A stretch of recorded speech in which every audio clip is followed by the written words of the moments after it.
ខ្ញុំគឺជាបុកបរោះតកូស៊ូកាលពី1000ឆ្នាំមុនបានភ្លីជីវិតដើម្បីការពារជាតិនឹកស្មានមិនដល់ថាវិញ្ញាណដែលនៅសេសសល់មួយខ្សែបែរជាមកចាប់ជាតិក្នុងខ្លួនកូនចៅចំនួនក្រោយរបស់ខ្ញុំម្ចាស់កាយដើមគឺជាកូនស្រីច្បងត្រកូលស៊ូគ្រាន់តែព្រោះតែកើតមកមានភ្នែកមើលមិនឃើញទើបត្រូវគ្រួសារត្រកូលធំមួយនេះតែចាត់ទុកមុខមាត់សំខាន់ជាងជីវិតមើលឃើញថាជាសម្រាមដែលនាំមកនៅសំណាងអាក្រក់រួមទាំងម្ដាយរបស់នាងត្រូវគេដេញចេញពីផ្ទះត្រកូលស៊ូទាំងពីរនាក់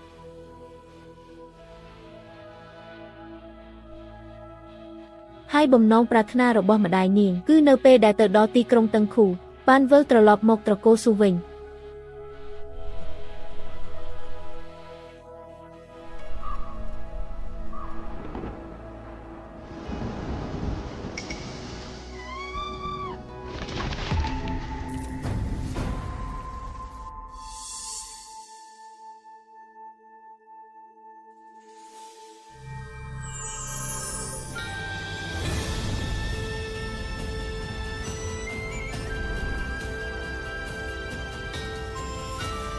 មិនអីទេក្នុងពេលដែលខ្ញុំបានកាន់កាប់កាយរបស់អ្នកហើយម្ដាយរបស់អ្នកខ្ញុំនឹងការពារគាត់ជំនួសអ្នក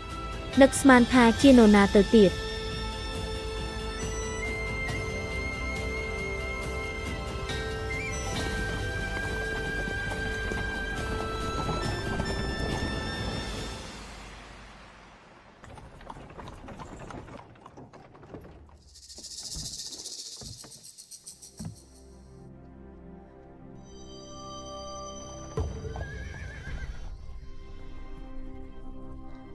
នេះមិនមែនជា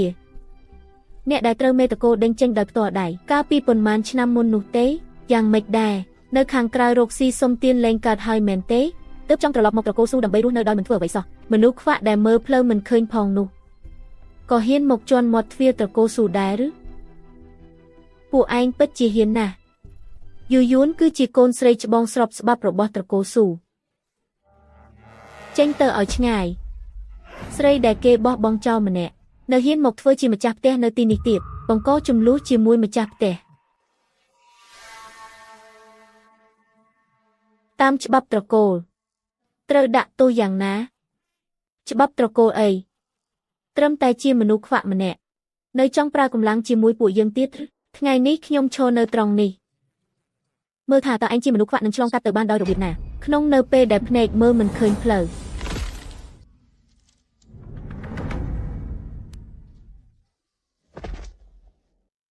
មនុស្សដែលភ្នែកមើលមិនឃើញផ្លូវចុះជើងទាំងនេះទុកទៅក៏គ្មានប្រយោជន៍អ្វីដែរ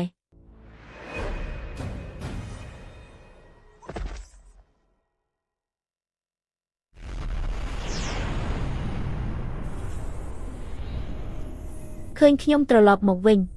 ពួកឯងដែលជាកូនចៅជំនាន់ក្រោយក៏រំភើបខ្លាំងណាស់មែនទេអ្នកម៉ាក់យើងចូលទៅក្នុងគ្នាឈប់សិនហាមចូលនេះជាកន្លែងសំខាន់របស់ត្រកូលតើអនុញ្ញាតឲ្យអ្នកក្រៅចូលដោយគ្មានការអនុញ្ញាតបានយ៉ាងដូចម្តេចអ្នកម៉ាក់រងចាំនៅខាងក្រៅសិនចុះកូនចូលទៅមើលខាងក្នុងសិនយួនប្រយ័ត្នខ្លួនផងមនុស្សបាត់ទៅណាហើយ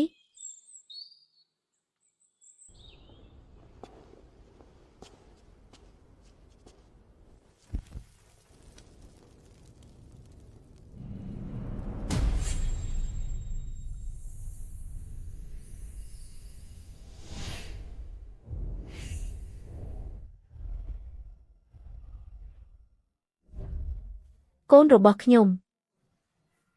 សូមស្វាគមន៍អ្នកទាំងអស់គ្នាមិនបាច់ច្រើនពិធីទេទីបំផុតអ្នកក៏ត្រឡប់មកវិញហើយត្រកូលស៊ូកំពុងជួបគ្រោះថ្នាក់លោកម្ចាស់កូនចៅមិនកតញ្ញូត្រកូលយើងធ្លាក់ចុះដុនដាបពេលនេះត្រកូលឈីបានមកដល់មុខផ្ទះហើយបើចាញ់ការប្រកួតលើសង្វៀនក្នុងរយៈពេល3ថ្ងៃទៀតរ៉ែរបស់យើងនឹងត្រូវបាត់បង់កេរ្តិ៍ឈ្មោះត្រកូលស៊ូនឹងត្រូវវិនាសអស់ហើយបើចាញ់សឹកទ្រព្យសម្បត្តិដែលត្រកូលស៊ូសន្សំរាប់ពាន់ឆ្នាំនឹងត្រូវវិនាសក្នុងមួយប៉ព្រិចភ្នែកពេលដែលខ្ញុំត្រឡប់មកវិញហើយត្រកូលស៊ូនឹងមិនដួលរំឡើយសូមអរគុណម្ចាស់ថ្លៃដែលមេត្តាសូមម្ចាស់ជួយសង្គ្រោះកូនចៅដែលមិនបានការទាំងនេះផងខ្ញុំអាចជួយបានប៉ុន្តែអ្នកទាំងអស់គ្នាត្រូវចាំថាមួយជីវិតនេះខ្ញុំក៏ជាកូនស្រីបង្កើតរបស់ត្រកូលស៊ូដែរម្ដាយរបស់ខ្ញុំលីវស៊ីស៊ីត្រូវតែត្រឡប់មកត្រកូលស៊ូវិញហើយក្លាយជាមេផ្ទះ